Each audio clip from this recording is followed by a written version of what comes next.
Muito bem, vamos dar início então ao nosso encontro de estudos para o livro O Evangelho segundo o Espiritismo desta noite.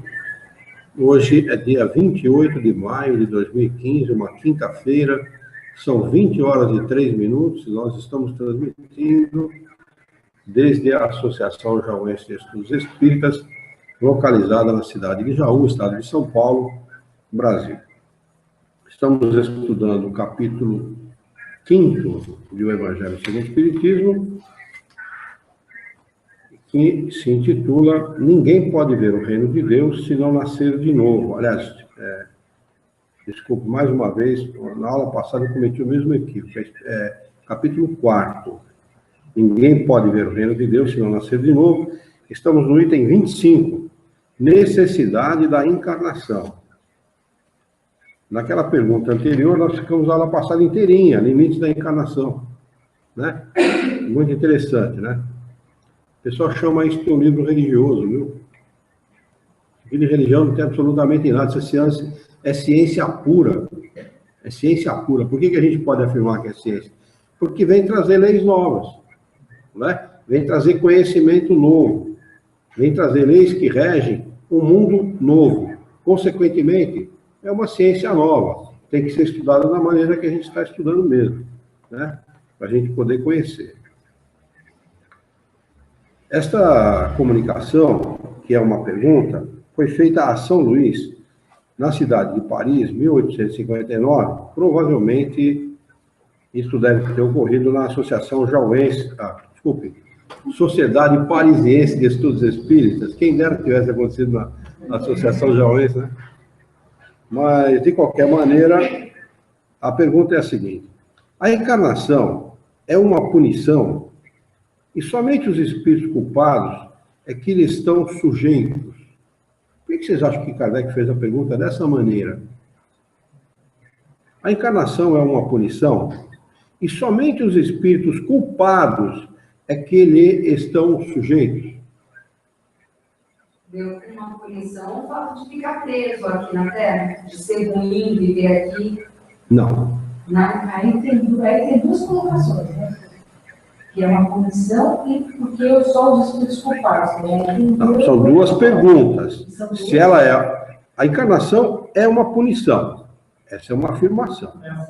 Uma afirmação dentro da pergunta. E somente os espíritos culpados é que lhes estão sujeitos? Kardec está fazendo uma afirmação dentro da pergunta. Por que será que Kardec pergunta, afirmando que a encarnação é uma punição? Porque essa é a impressão que dá. Que a encarnação é uma imposição da lei de Deus para punir o espírito, não é assim? Não é essa a impressão que dá? Todo mundo que vive no mundo como o nosso, em mundos inferiores ao nosso e tal, aonde o conhecimento das leis de Deus, a fé no Criador, ela é muito escassa. A impressão que dá é que é uma punição mesmo, né? Que a pessoa está sendo punida, né? Vamos ver o que respondem os espíritos a esse respeito. Olha como é que eles começam. A passagem dos espíritos pela vida corpórea é necessária. Se é necessária, não é punição. É uma necessidade.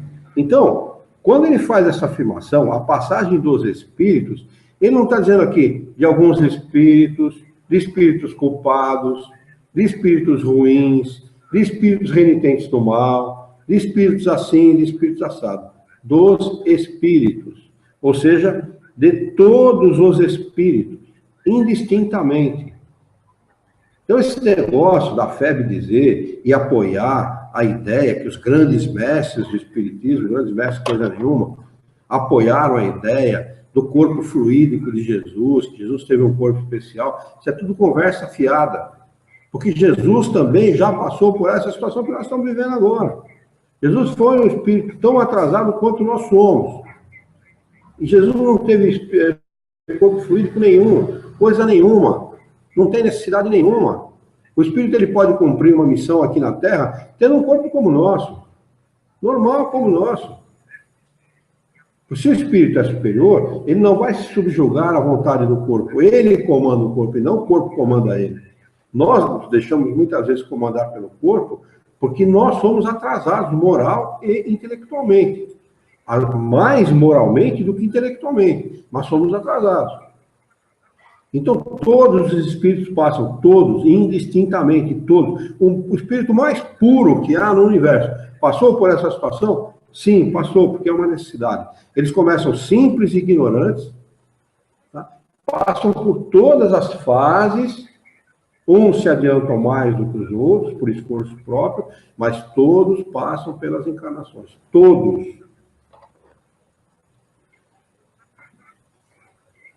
E eles continuam. Para que eles possam realizar, com a ajuda do elemento material, os propósitos cuja execução Deus lhes confiou. Quais são os propósitos da vida? Principais propósitos da vida. Moral e intelectualmente. Esse é o principal propósito. Agora, por que nós precisamos do elemento material? Por que é que nós precisamos do elemento material? Porque somente com os atributos do espírito nós não conseguiríamos entender as coisas. Porque enquanto nós não entendemos uma coisa, aquilo é muito difícil, não é? Na verdade, por exemplo, um exemplo simples. Antes da gente entender o espiritismo não é uma coisa difícil? Né? Então, você está aprendendo, não é? Você está tentando, você está se esforçando para aprender. Mas antes da gente aprender qualquer coisa, aquilo é uma coisa difícil. Tem gente que fala assim, não põe a mão no fogão, de jeito nenhum.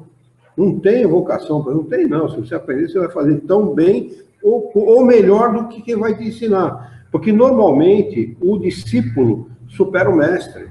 É normal isso. É normal no nosso mundo, pode perceber. O sujeito é discípulo, chega um momento que ele acaba superando o mestre, porque ele acaba utilizando a própria inteligência, criando coisas em cima daquilo que ele aprendeu, suplantando aquele que lhe ensinou. Não é assim que acontece? Então, por que nós precisamos da matéria para poder evoluir, aumentar o volume do nosso conhecimento e desenvolver a nossa intelectualidade e a nossa moralidade? Porque somente na vida de relação é que nós temos as possibilidades de promover as nossas necessidades e fazer a nossa evolução. Na relação humana é que estão as dificuldades que vão nos ensinar aquilo que nós precisamos. Não há outra maneira.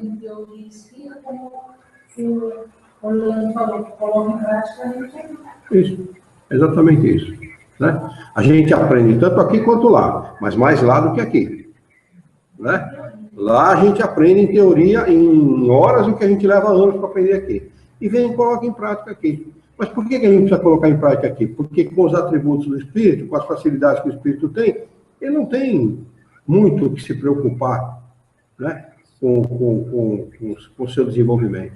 Se ele viver só a vida espiritual, ele não teria como desenvolver a sua intelectualidade e a sua moralidade. As dificuldades é que criam as oportunidades necessárias para que nós precisamos para nos desenvolver. Oi? Tá bom. Se tiver frio, fecha, não tem problema. Aqui não seria justo, só o espírito culpado do sujeito. É claro, evidente, é uma lei, viu, Orlando? É uma lei natural. Como lei natural, ela age. A gente tem a impressão que é uma punição, porque viver nesse mundo não é fácil. Eu costumo dizer que aqui só encarnam os realmente corajosos. Aqueles que estão com vontade de vencer a si mesmos, de progredir, de melhorar-se, não é? Isso serve para todo mundo, de um modo geral, serve para todos, né? As pessoas, os espíritos, quando encarnam aqui na Terra, eles sabem o que vão passar, eles sabem o que vão viver. Nós sabemos, você acha que a gente encarna de bobeira? Com a intelectualidade que a gente tem, a gente encarna sem saber o que vai acontecer? Claro que a gente sabe. Sabe e pede. Sabe e pede, por favor, me dê essa oportunidade. Eu preciso dessa oportunidade. Porque tem uma passagem do Livro dos Espíritos que diz assim: o espírito, ao desencarnar, entende a felicidade do justo.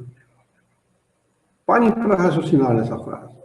O espírito, ao desencarnar, entende a felicidade do justo.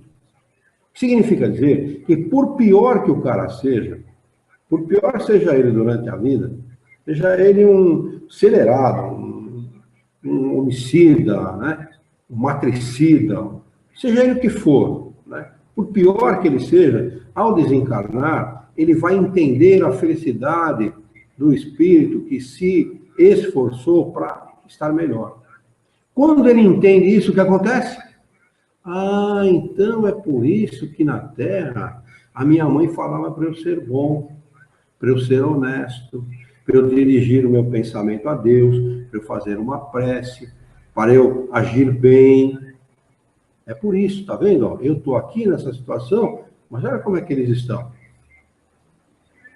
Esta situação é que faz com que nós, quando estamos em estado de negatividade, peçamos veementemente a Deus para encarnar e procurar, através da nossa encarnação, através das atribulações da vida, os caminhos para poder melhorar. Essa é a realidade da vida, viu? Não tem outra. Essa é a realidade da vida. Ninguém aqui é santo. Ninguém que está encarnado no nosso mundo é santo, não. Pelo contrário, são poucos, são raros aqueles que estão em missão, né? São raros aqueles que são espíritos superiores, que estão aqui encarnados. A grande maioria é espírito nessa situação que eu falei. Desencarna, vê a situação melhor dos outros espíritos e fala assim, é isso que eu almejo para mim, é isso que eu quero. Então eu preciso encarnar de novo, refazer, ou tentar fazer melhor aquilo que eu fiz de maneira errada, para poder merecer essa felicidade que eu vejo os outros gozando. Que é o lugar certinho, né? Perfeito, é perfeito. É perfeito. Hã? A maioria é terceira ordem. A maioria, a grande maioria é terceira ordem, a grande maioria é espírito discriminado lá na terceira ordem, entendeu? Irresponsável, desonesto, bagunceiro, é espírito que ele discrimina lá com maestria. É aquilo ali mesmo. Entendeu? É espírito. Essas barbáries que acontecem, é isso. Não é normal se você for considerar do ponto de vista dos espíritos que aqui encarnam. É claro que não é normal, mas isto não justifica, mas explica por que acontece. Não, normal não é, normal nunca vai ser, né? Mas explica. Por que no mundo como o nosso acontecem essas coisas que acontecem? O sujeito mata uma criança, mata um filho para se vingar da mulher. Como é que pode acontecer uma coisa dessa? Como é que pode alguém em sã consciência fazer uma coisa dessa? Só pode ser um maluco. O sujeito ele tem problema grave mental, o problema dele é mental. Não pode ser outra coisa.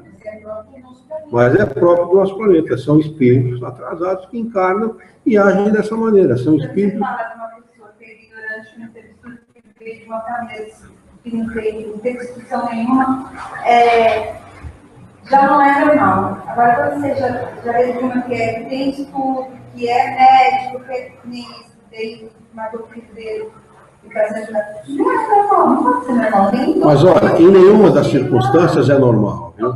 Em nenhuma das circunstâncias. Mesmo aquele que vem de uma família simples e humilde, também não é normal, né? Não é concebível que alguém tire a vida de alguém, e principalmente a de um filho, de uma mãe, de um pai, seja lá de quem for. Mas explica porque os espíritos que aqui encarnam são dessa maneira. Por que no nosso mundo, carecendo como está, de explicações como essas, que nós estamos aprendendo, que nós estamos estudando, o espiritismo é levado à conta de brincadeira, de religião, de coisa mística, esotérica, coisa para maluco, coisa para fanático, coisa...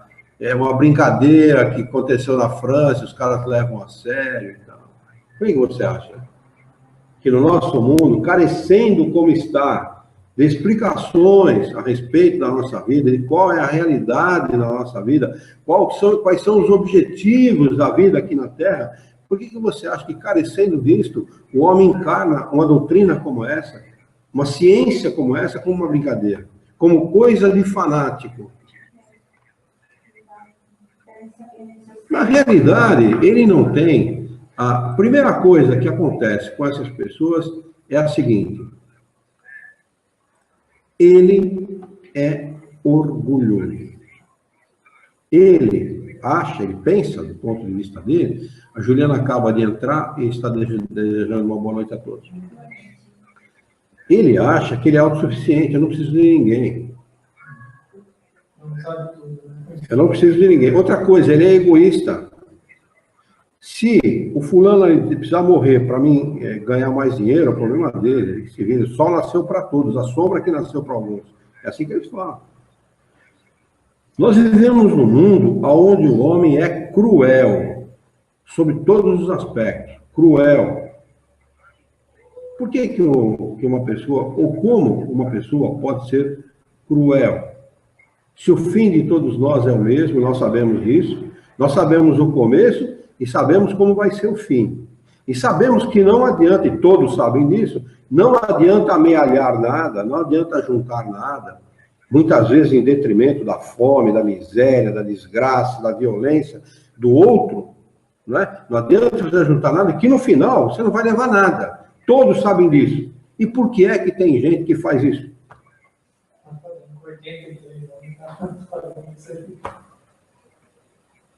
Quer dizer, são espíritos que ainda estão imaturos do ponto de vista da moralidade. Né? Falta a maturidade do senso moral. Ele não tem ainda, o julgamento dele não vai além daquilo que ele vê, além daquilo que ele sente, que ele percebe, que ele enxerga. Não vai além disso. A vida é uma só, como dizia o poetinha.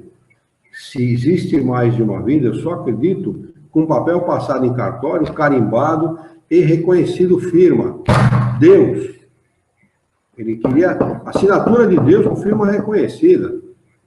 E a arte imita a vida. Não é assim que eles falam?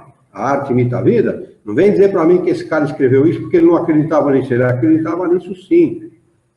Imaginam. Nós estávamos no século XX já, esse cara desencarnou no século XX. É isso? O Vinícius de Moraes desencarnou no século XX. E esse sempre foi o pensamento corrente da grande maioria da intelectualidade brasileira e mundial. A vida é uma só. Não é? O que você acha? O que você acha? Com certeza, absoluta. Com certeza, o espírito ao desencarnar entende a felicidade do justo. A vida, eu não estou falando da morte, estou falando da vida. A vida é um processo. Nós estamos sempre na vida. Com corpo ou sem corpo, nós estamos sempre na vida. Nós não saímos da vida. A vida é um processo. E uma das leis é a lei de evolução. Nós não evoluímos. E no processo de evolução, consta o seguinte: erra, aprende, conhece, faz as suas experiências e aumenta o volume do teu conhecimento. Esse é o processo.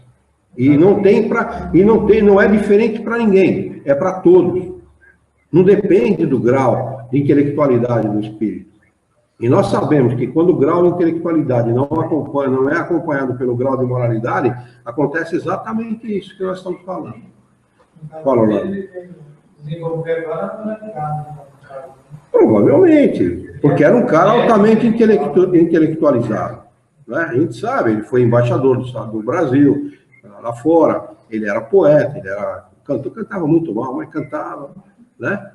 Mas, de qualquer maneira, ele era um cara, a gente percebe que ele era um cara intelectualizado, fez grandes músicas, belos poemas. Eu não li nenhum livro dele, mas diz que os livros dele são bons também, né? Ah, Ju, desculpa, filha. Questão número 25, página número 70, viu, filha? Necessidade da encarnação.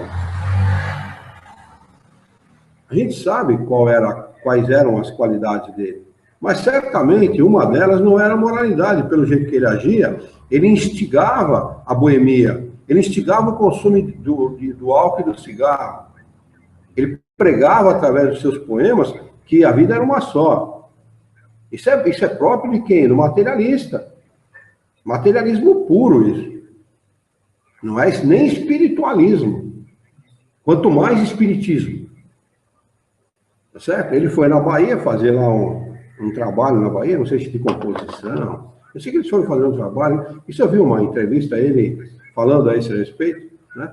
Eles foram fazer um trabalho na Bahia e eles não conseguiam fazer o trabalho, realizar o trabalho que eles foram lá fazer. Né? Não sei se eles foram fazer um filme, não lembro bem o que eles foram fazer, certo? Aí alguém falou para ele, olha, pede licença para os orixás. Bahia é terra da Umbanda, vocês sabem disso. Né? Pede licença para os orixás, porque enquanto você não pedir licença para os orixás, você não vai conseguir fazer o seu trabalho. Aí ele vai numa senhora chamada Mãe Menininha, uma orixá, uma coisa assim, nome assim, não sei bem o nome, mas ela é uma da hierarquia da Umbanda, uma das maiores, né? E a mais conhecida, a casa mais tradicional, né? Cada um tem a sua casa lá e tal. Candomblé, né? Então não é Umbanda, né? Então desculpe, errei, Candomblé.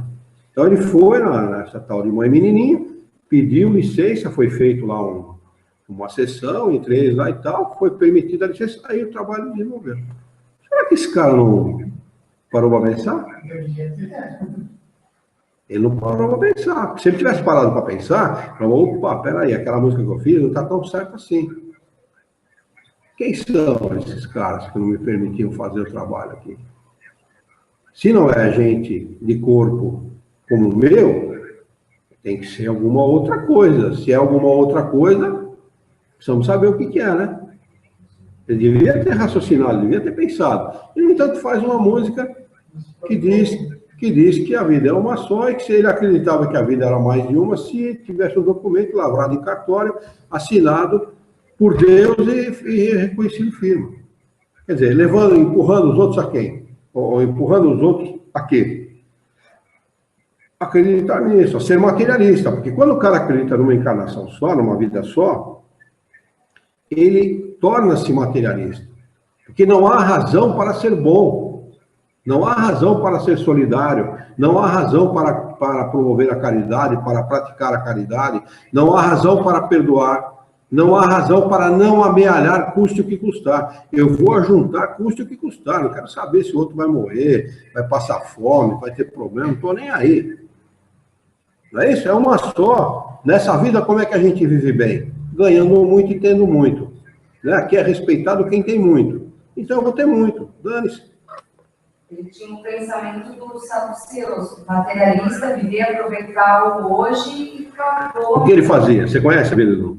Pô, mas essa parte de boêmio... Ele era um boêmio por excelência. Ele era um bon vivant, em francês. Boa vida. Não, baiano ele não era. Ele é o quê? Não.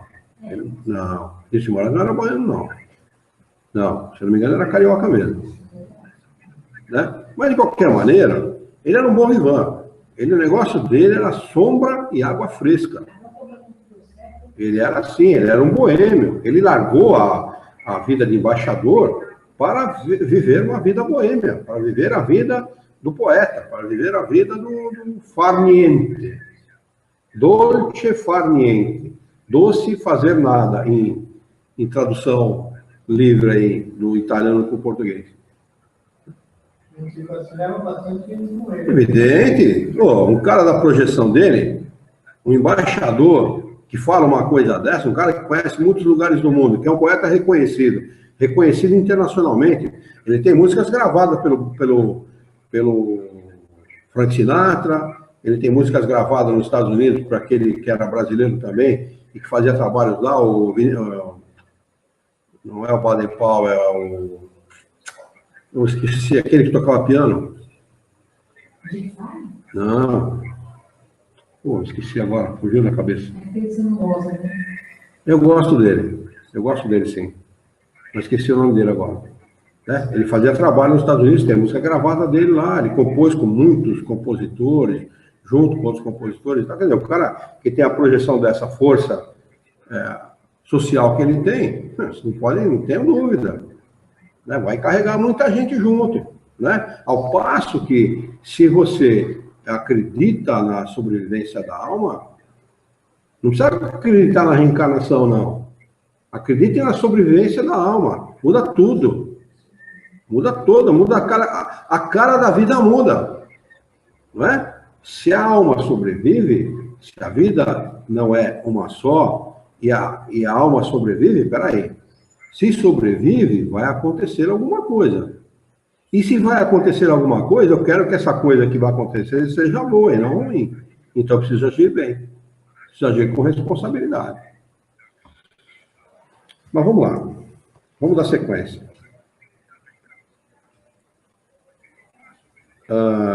É ainda necessária por eles mesmos, pois a atividade que então se veem obrigados a desempenhar ajuda-os a desenvolver a inteligência. Quer dizer, no contato com a matéria, você desenvolve a inteligência. Quando você desenvolve a inteligência, você adquire discernimento. E quando você adquire discernimento, você desenvolve a moralidade. Essa é a sequência. Deus, sendo soberanamente justo, deve aquinhoar equitativamente, ou seja, dar igualmente, distribuir igualmente a todos os seus filhos. É por isso que ele concede a todos o mesmo ponto de partida, a mesma aptidão, as mesmas obrigações a cumprir e a mesma liberdade de ação. Ponto de partida, nós somos simples e ignorantes. A mesma aptidão, inteligência, vontade e pensamento. As mesmas obrigações a cumprir, relações sociais, formação de família, criação de filho com responsabilidade, a ação do homem com responsabilidade na sociedade, né? E a mesma liberdade de ação, ou seja, livre arbítrio. Haja como você quiser, como você achar que deve. Todo privilégio seria uma preferência, e toda preferência uma injustiça. Quer dizer, não há nenhum privilegiado. Ele deixa claro isso aqui. É uma lei igual para todos, indistintamente. Não existem privilegiados nessa história. Ninguém foi privilegiado. Nem Jesus, nem ninguém. Eu volto a repetir. Eu falo de Jesus assim, nesse sentido, não porque eu não respeito ele, não é isso. Eu respeito muito, é claro. O maior espírito encarnado na Terra, né? Mas eu falo porque a maioria tem por hábito achar que Jesus era um privilegiado. Filho de Deus único. Aí que não está respeitando. Aliás, não está respeitando a humanidade inteira, porque está achando que Deus criou um privilegiado em detrimento do resto. Peraí, porque Deus justo é esse? Na realidade, o que Jesus fez? Ele encarnou como nós, fez o seu desenvolvimento moral e intelectual, tornou-se o espírito superior. Aí sim, daí para trás, é verdadeiro. Ele era melhor que todos, realmente. Né? Mas ele conquistou isso. Uma conquista dele. Né? Como nós iremos conquistar um dia. Com certeza. Não existe ninguém que vai ficar estacionado, eternamente ignorante, eternamente burro, nada disso. Nós vamos conquistar a nossa inteligência, vamos conquistar a nossa moralidade e seremos um dia, em algum planeta, em algum momento, Jesus daquele planeta. Vamos encarnar com missão naquele planeta, vamos passar por dificuldades, vamos tomar o mesmo cálice que Jesus tomou, com certeza, porque o Espírito ele tem que colaborar na harmonia do universo, na mesma proporção da sua evolução. Quanto mais evolução, mais obrigação ele tem de colaborar com a harmonia do universo. Ah, mas quer dizer que eu vou ser pregado na cruz? Pô, é possível, e daí? É provável. Está dentro do campo das possibilidades, é possível. Se isso vai acontecer assim, não sei. Pode acontecer pior, né? Mas o fato é que esses espíritos, eles não estão quando encarnam, não estão preocupados com isso. Quando eles encarnam num mundo violento como o nosso, eles sabem que quando ele for mexer no bolso, no interesse dos potentados da Terra, ou de um planeta semelhante ao nosso, ele vai enfrentar bala. Ele vai enfrentar chumbo grosso. Naquela época não havia bala porque não havia arma de fogo, mas pregaram o homem na cruz. Ele já sabia. Com certeza que ele já sabia. Evidente que ele já sabia. Não podia ser de outra forma. Ele mexeu, ele foi... Sabe quando aqueles vesperos em copa de árvore bem grande, aquele vespeiro que fica lá no alto, quietinho, mexe com ele. Foi exatamente onde ele foi tocar. Ele foi mexer no lugar do homem que mais dói, que é o bolso. Né? no bolso dos sacerdotes, dos fariseus, no bolso dos potentados, daqueles que tinham poder porque roubavam os outros, enganavam, mentiam, como fazem os grandes de hoje, a mesma coisa, só que com a diferença que hoje tem tecnologia, que eles roubam mais fácil.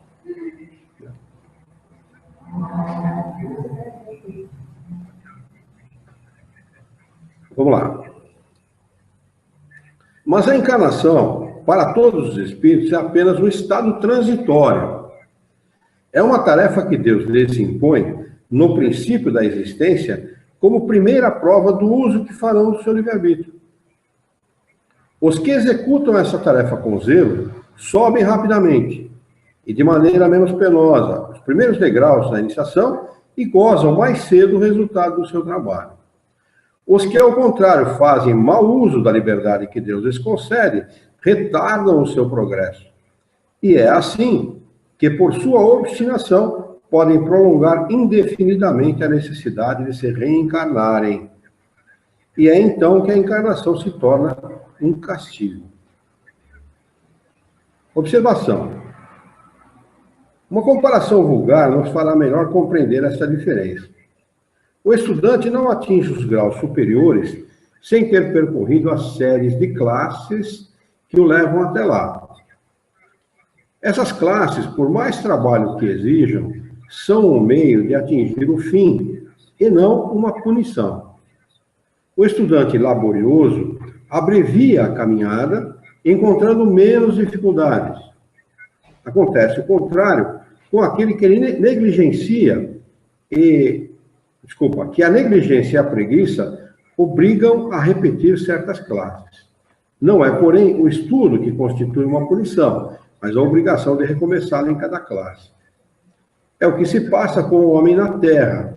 Para o espírito do selvagem, que está quase no começo da vida espiritual, a encarnação é um meio de desenvolver a inteligência. Mas para o homem esclarecido, em que o senso moral está largamente desenvolvido, e que se vê obrigado a repetir as etapas de uma vida corporal cheia de angústias, enquanto já podia ter atingido o fim, é um castigo, pela necessidade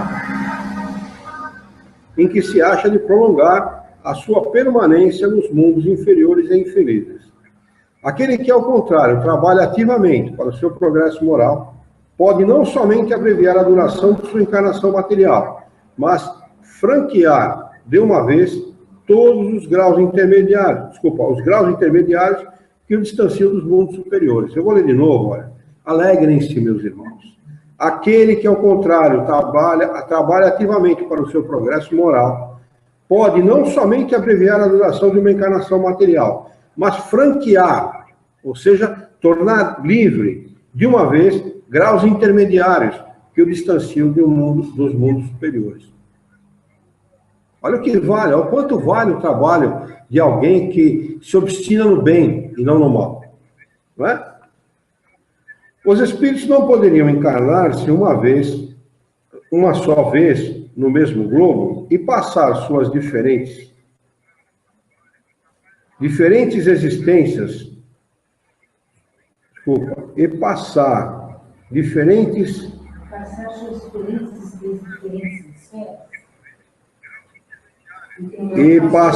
suas diferentes existências em esferas, em diferentes esferas, que está faltando aí, está faltando acrescentar. E passar suas existências em diferentes esferas. Aqui está suas diversas encarnações. É isso mesmo. E passar suas diferentes existências em diferentes esferas. É isso? Não, mas tudo bem. Dá para entender, né? Mesma coisa.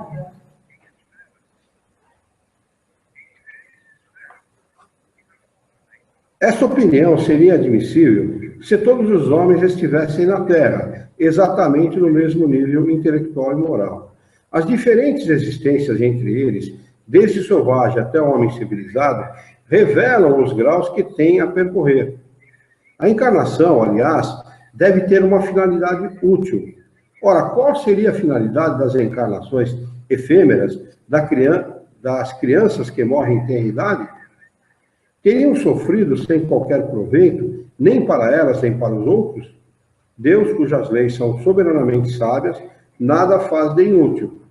Pelas reencarnações, no mesmo globo, quis que os mesmos espíritos se ponham de novo em contato, tendo assim ocasiões de reparar as suas faltas recíprocas. E tendo em conta as suas relações anteriores, quis ainda fundar, sobre uma base espiritual, os laços de família, apoiando numa lei natural os princípios de solidariedade, fraternidade e igualdade. Alguém quer comentar alguma coisa a respeito desta questão? Ela é bastante ampla, né?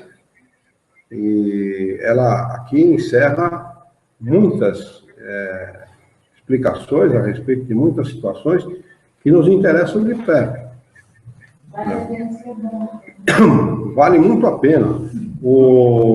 Está nesse livro mesmo, escrito, eu não lembro em que parte, mas que Kardec fala que o Espiritismo deu uma utilidade ao bem. Porque realmente, do ponto de vista de uma encarnação só, não é útil ser bom. Que utilidade tem ser bom? Então, tem que ser perverso mesmo, tem que ser ruim mesmo, porque é só assim que a gente consegue dinheiro, né? O bonzinho consegue dinheiro? Não consegue nada, não vai ser rico nunca. O cara que consegue é o malandro, é o enganador, é o corrupto. Esse é o que consegue muito dinheiro. E ele só vai atrás, ele só é assim, só vai atrás de conseguir muito dinheiro porque ele entende que a vida é uma só. Se ele soubesse da lei de causa e consequência, você acha que ele ia fazer isso? Ele ia chutar contra a própria trave? Aliás, falando em futebol, a coisa está feia pro lado dele.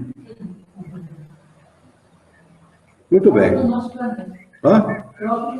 Próprio do nosso planeta. Aliás, até o futebol é próprio do nosso planeta. Agora está político metido também.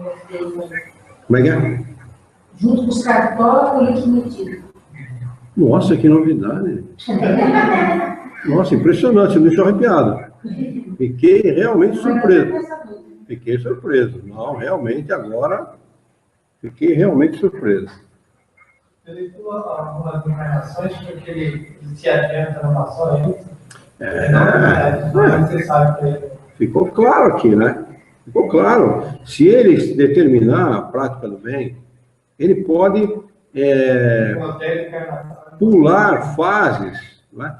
Ele não está saltando etapas, não, viu? Mas ele pula fases intermediárias, né? Nós precisamos de fases intermediárias, a grande maioria precisa de fases intermediárias, porque ele não consegue dar esse salto qualitativo e nem quantitativo, né? O nosso salto ele é pequeno, mas para frente, pequeno, mas em direção à nossa evolução, ao nosso progresso, né? Tem espíritos que se obstinam no bem, praticam o bem incessantemente, que eles dão um salto qualitativo tão grande que eles saem do mundo como nós para um mundo feliz.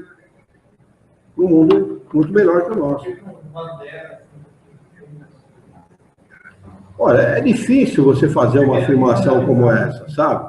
O cara fala, não, pô, Madre Teresa de Calcutá, Nelson Mandela, exemplos fabulosos de vida, né? Chico Xavier, exemplos fabulosos de vida, mas como é que foi as vidas anteriores dele? O que realmente eles fizeram? Porque para você realmente saber, você precisa conhecer, né? Você precisa conhecer. O que contam de Mandela, ele ficou 28 anos na cadeia por conta de um ideal, não é qualquer um, né? E ele era líder na cadeia entre os seus pares ali. Dentro da cadeia ele era líder. Ele comandava dentro da cadeia, quer dizer, um cara que nasceu para isso, né? A cela dele era um braço, né? De largura. No chão. No chão. A coisa era feia, não teve. Ninguém alisou pro lado dele, não. Não sei se é verdade. Não, bom, certamente, né? Certamente, porque não tem um filme contradizendo isso. Todos os filmes corroboram essa verdade. Todos que eu assisti até hoje corroboram essa verdade, né? Então, certamente, a gente não pode dizer que era um espírito ruim, pelo contrário, devia ser um espírito bom, e obstinado a tirar aquele povo, né, da situação em que estavam. Agora, qual é o compromisso moral dele com aquele povo? Por que ele tinha aquele compromisso moral? Porque certamente não foram africanos noutra encarnação. Podem ter sido outra nação. E qual o compromisso? Sabe, é difícil você julgar dessa maneira, porque dizem os espíritos, que os espíritos superiores ensinaram a Kardec, que os missionários sequer sabem que são.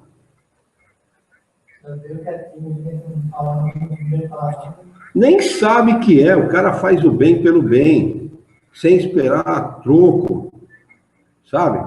Sem esperar dividendo daquilo, não querem projeção social, não querem nada. Faz o bem pelo bem. Eu vi um garoto outro dia, 27 anos, parece que é. 26, 27 anos. Ele está desenvolvendo o computador quântico nos Estados Unidos, numa universidade dos Estados Unidos. Ele é o bambambam da universidade. Ele é o bambambam. O garoto é o bambambam. Sabe por que ele anda? De bicicleta pela universidade. Vai para casa de bicicleta, volta de bicicleta. O homem é uma cabeça, o homem é uma sumidade. Você vê ele falando com o jornalista, conversando com o jornalista, fala, nada. E é um projeto que é ele e mais meia dúzia de pessoas que estão desenvolvendo, e ele é o cabeça do projeto. Entendeu? Então você vê que por trás daquilo está um espírito diferente da maioria, né? Certamente. Já é desapegado, né? São despojados, né? E no caso do Carmen, né? Um cara que, se quisesse, teve uma altura da vida dele que, se ele quisesse, ele podia ter tido uma projeção social danada, ele podia ter tido uma vida muito, muito mais cômoda, regado a muito dinheiro, porque o que ele fez desenvolveu a indústria, né? Desenvolveu a vida na sociedade norte-americana, e ele não quis dividendo nenhum daquilo. Ele não quis nada. Eu acho, é isso que eu ia falar. Ele sentia na própria raça dele, os negros não queriam aprender de lá de baixo da agricultura, né? Já estavam cansados daquilo lá, queriam exercer a atividade que os brancos faziam. Você vê que na própria turma dele era o quê? 13 alunos. E ele muda tudo isso. E desde o começo o ideal de querer estudar é para mudar tanto economicamente como a cultura daquele povo, né? Por que não de lá de baixo? Dentro deles mesmo tinha esse ego, essa coisa de grandeza, sem ter a minoria, sem ter o essencial. Exatamente. Quer dizer, para você ver, dá para perceber que ele é um espírito diferenciado. Nesse universo em que ele vivia, tá? No tempo dele, ele era um espírito totalmente diferenciado da grande maioria.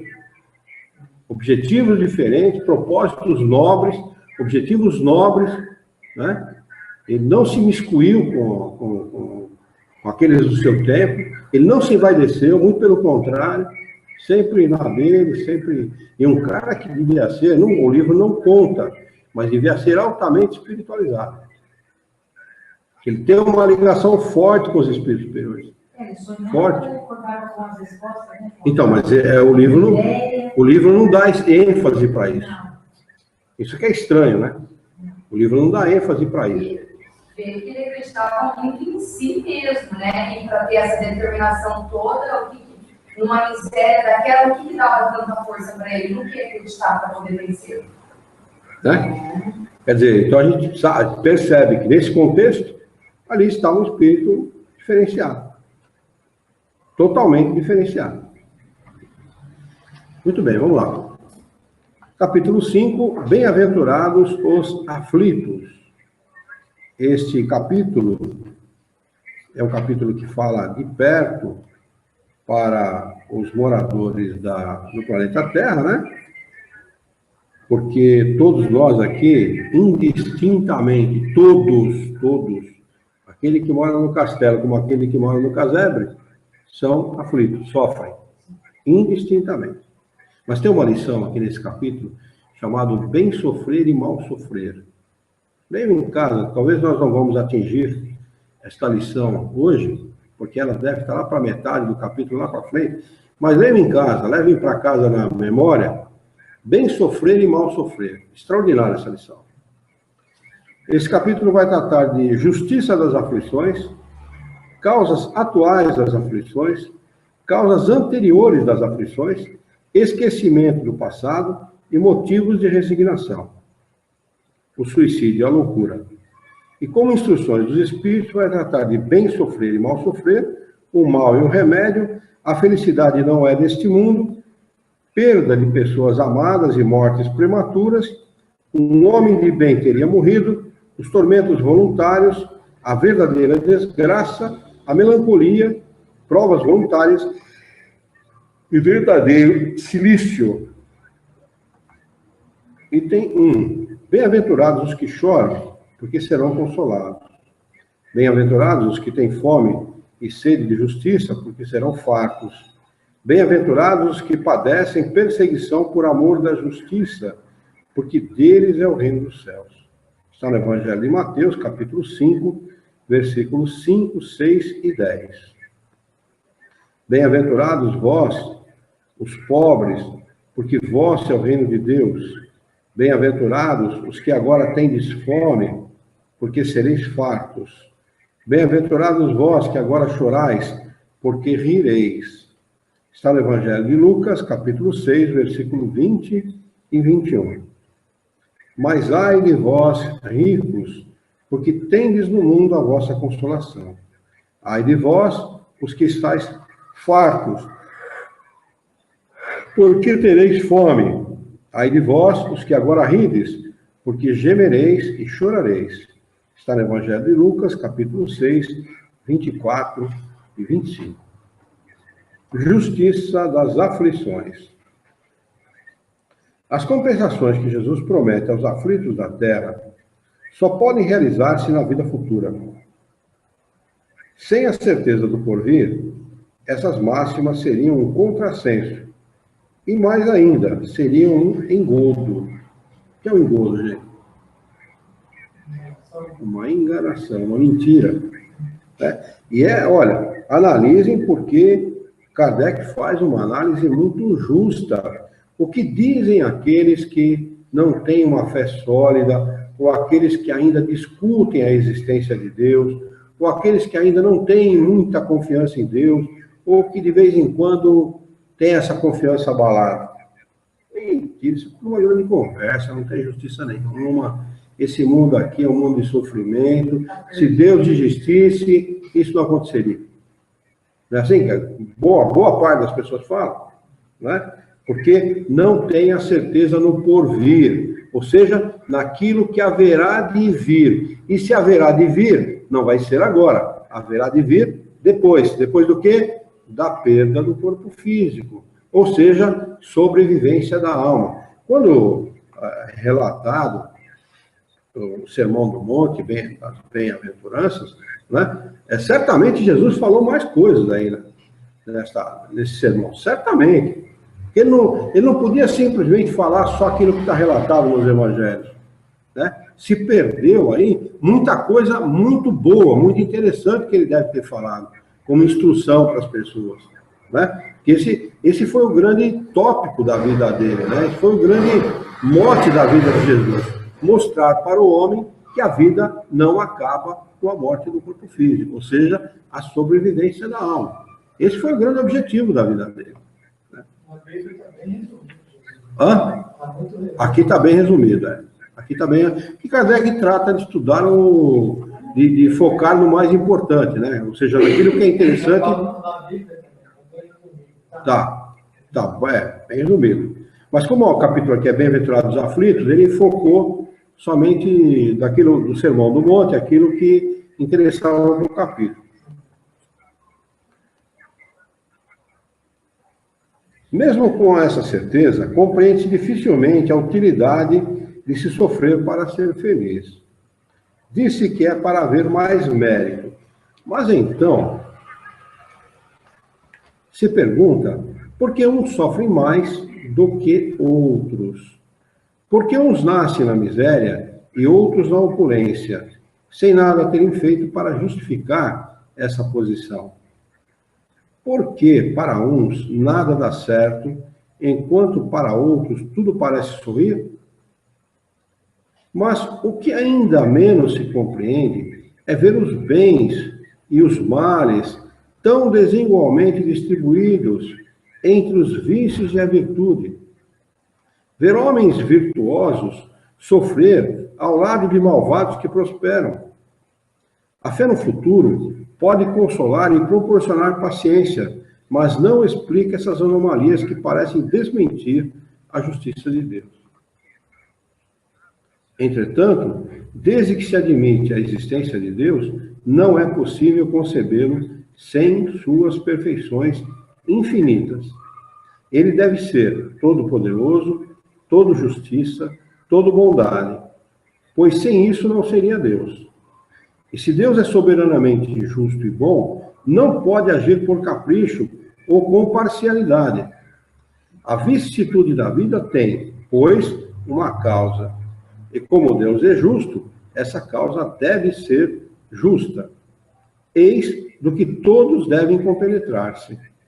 Deus encaminhou os homens na compreensão dessa causa pelos ensinos de Jesus. E hoje, considerando-se suficientemente maduros para compreendê-la, revela-a por completo através do Espiritismo, ou seja, pela voz dos Espíritos. Quer dizer, qual é o grande objetivo da doutrina espírita? Mostrar a vida espiritual. Reafirmar a sobrevivência da alma, além de toda a decorrência desse fato. Aquilo que decorre do fato da sobrevivência. Porque somente sobreviver não basta. O homem tem que sobreviver e progredir. Para progredir, ele tem que estar em contato com a matéria, ou seja, reencarnar-se. É disso que o Espiritismo trata. Esse é o grande objetivo do Espiritismo. Ensinar as leis de Deus. Né? Ensinar, sobretudo as principais, né? Para que nós possamos ter conhecimento delas e firmar a nossa vida em cima dessas leis. Confiar nelas. Indistintamente, seja qual for a situação, confiar nas leis de Deus sempre. Né? Para que nós possamos viver bem, independente das circunstâncias. Senão o homem não vive bem nunca, né? O homem, quando está com pouco dinheiro, está mal. Quando está com muito, está mal. Quando está com mais ou menos, está mal. Quando está com saúde, está mal. Quando está doente, está mal. Quando está sempre mal. Então, por que o homem está sempre mal?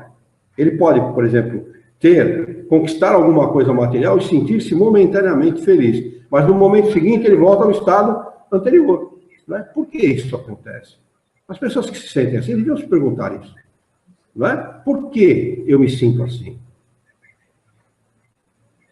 A resposta, eu preciso procurar.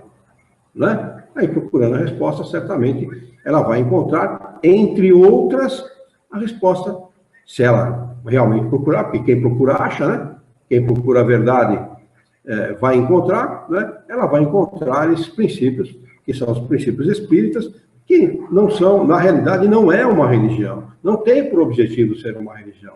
Não tem por objetivo fazer prosélitos, montar igrejas, né? Montar templos, né? Criar ter uma projeção mundial, né? Intergaláctica, nada disso. Não é o objetivo do Espiritismo. O objetivo do Espiritismo não é ser a religião sobre todas as religiões. É estar em todas as religiões. Presente em todas as religiões. Por quê? Porque nenhuma religião vai sobreviver no futuro se não admitir ideias como reencarnação, né? Livre-arbítrio, causa e consequência. Não vai sobreviver. Porque o homem vai chegar um momento em que ele vai cobrar isso da sua religião. Ele vai cobrar, escuta, me explica a Trindade. Deus Pai, Deus Filho e Espírito Santo. Explica para mim. Mistério. Não, peraí, pô. Estamos no século XXI, cara. Século das comunicações. Explica para mim explicitamente, racionalmente. Aí você explica? Nenhum padre. O desenvolvimento da intelectualidade leva ao discernimento. Eu entendi que o está falando. Então, aí o que vai acontecer? Ou a religião muda, ou muda. Não tem outra saída. Só o espiritismo dessas explicações. Só o espiritismo. Só o Espiritismo consegue dar essas explicações. O homem ainda está tateando no escuro. Ele busca, né, entender a Deus. Aí, como é que eu entendo Deus na minha religião? Eu tenho que investir na minha fé.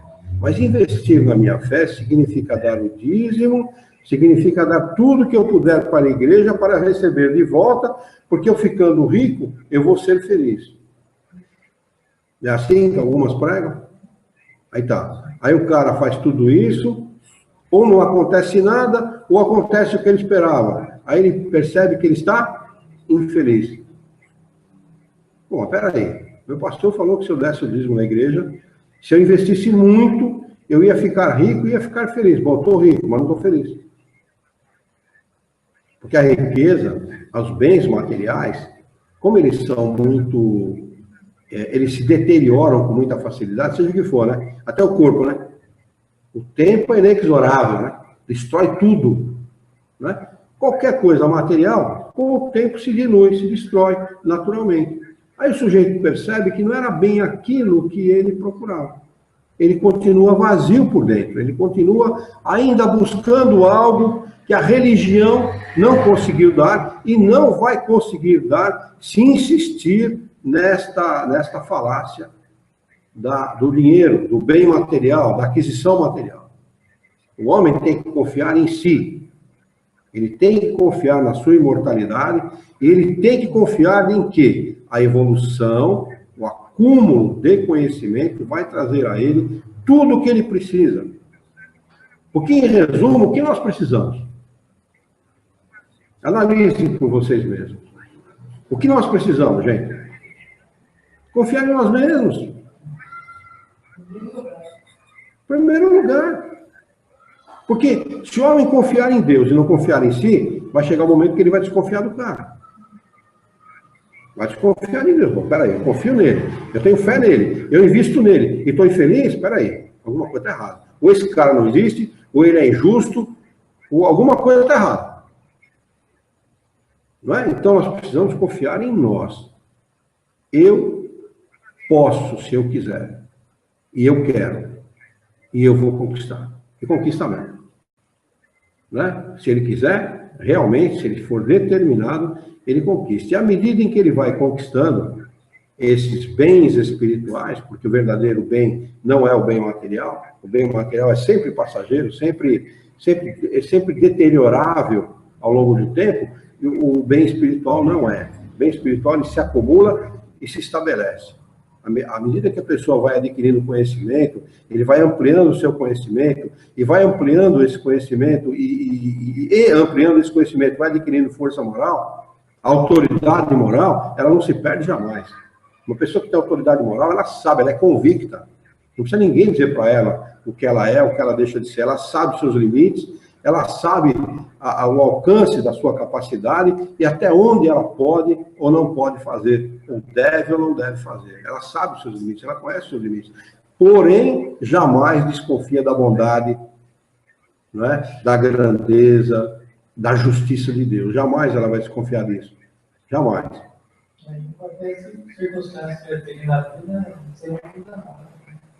Qualquer circunstância, viu, Orlando? Aí que realmente está o grande bem que o Espiritismo pode trazer para uma pessoa. Né? O grande bem que ele pode trazer, né? O grande prêmio que o Espiritismo pode trazer para uma pessoa é isso.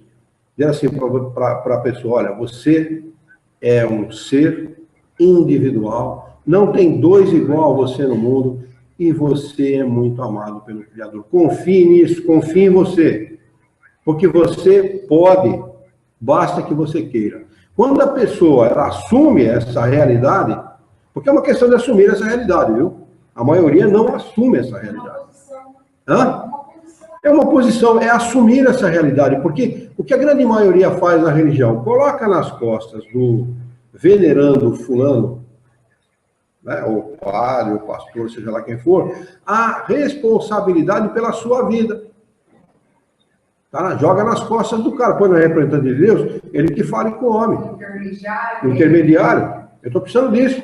Alguém que intermedia as minhas necessidades. Não é? Ao contrário, o Espiritismo diz assim, você não precisa de intermediário nenhum. Você pode tudo que você quiser. Queira isso. Determine. Tenha determinação. Determine para você isso. E você não precisa de ninguém. E não precisa mesmo. Não é egoísmo, nem vaidade, nem prepotência, nem orgulho, nada disso. Né? É um fato. E quanto mais a pessoa confia em si, quanto mais ela tem essa convicção, mais ela fica menos arrogante, menos vaidosa, menos orgulhosa, menos egoísta, né? Menos preconceituosa. Né? Ela vai assumindo a sua vida e assumindo a humanidade como um todo, porque ela sabe que ela faz parte dessa humanidade, embora ela seja uma individualidade, e ela depende dessa humanidade para o seu progresso e para a sua evolução. Então, esta é a grande virtude da doutrina espírita, não ser uma religião. Muitos discordam disso veementemente, falam que isso é uma bobagem, que o espiritismo é mesmo, que Kardec afirmou que o espiritismo tem 3 vertentes, né? E entre uma dessas vertentes está a religião e tal. Mas quando Kardec fala isso, quando Kardec fala que o espiritismo é uma religião, ele diz assim: o espiritismo muda as pessoas para melhor. Por isso é uma religião. O espiritismo difere integralmente das religiões estabelecidas. Não tem hierarquia sacerdotal, não tem culto, não tem dogma, não tem ritual, não tem nada disso que se encontra nas religiões. Aí vem uma febre da vida e institui o culto do evangelho no lar. Quando Kardec fala que o espiritismo não tem culto. Não é? Então, por aí dá para a gente entender o quanto a gente está longe, ou quanto a grande maioria dos próprios espíritas estão longe de entender aquilo que Kardec escreveu e, sobretudo, aquilo que os espíritos superiores tentaram ensinar para nós. Essa é a grande realidade. Então, espiritismo não é religião, ponto, não é mesmo. E nunca vai ser. Nunca será uma religião. Espiritismo é uma ferramenta para a melhoria do homem. Apenas isso. Ou tudo isso, né? Não apenas. Vou marcar que causas atuais das aflições, desculpe pelo discurso, viu? É porque a gente tem coisa que a gente tem que falar, e não é discurso, não. É uma afirmação. Tem coisa que a gente tem que falar. Tem coisa que a gente não dá para passar batido, né? Hein? É isso aí, tem que falar mesmo. Tem que falar porque, afinal de contas... Oi? Então vai ficar a próxima aula para o dia 18. Dia 18, porque dia 4 é feriado, e depois, no dia 11, nós teremos a festa junina, na qual estaremos trabalhando para arrecadar fundos para a nossa Associação Jaurense de Estudos Espíritas. Como nós não temos o dízimo, nós vamos instituir o trízimo. 30% do salário de cada um, para a gente não poder mais, não precisar mais trabalhar.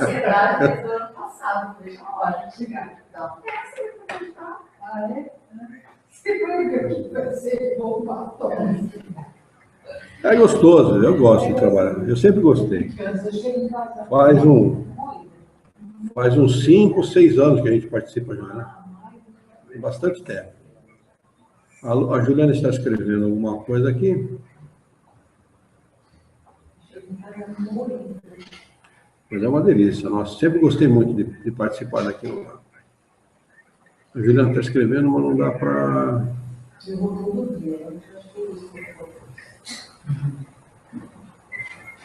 Bom, vamos fazer a nossa prece enquanto ela escreve? Depois a gente responde para ela. Vamos elevar o nosso pensamento, mentalizar a figura excelsa e amiga de Jesus, nosso mestre, modelo e guia da humanidade. Juntos com Jesus, vamos nos dirigir ao Criador, ao Senhor da vida, fonte inesgotável de paz, de amor, de bondade, de misericórdia e justiça, para agradecê-lo muito pela oportunidade de estarmos aqui reunidos em seu nome, para discutirmos as questões propostas pelo Evangelho segundo o Espiritismo. Queira a tua bondade e o teu amor, que nós tenhamos bom ânimo, coragem, determinação, ideias renovadas, alegria de viver e muito entusiasmo, para que possamos trabalhar, sermos úteis e dignificarmos a vida. Orienta o nosso pensamento, orienta a nossa vontade, para que possamos dignificar a própria existência por um profundo e sincero respeito ao nosso próximo. Em teu nome, em nome de Jesus, em nome dos bons espíritos, em nome do nosso diretor espiritual e de sua equipe, de todos os encarnados e desencarnados que participaram no nosso encontro de estudos dessa noite, nós o declaramos encerrado.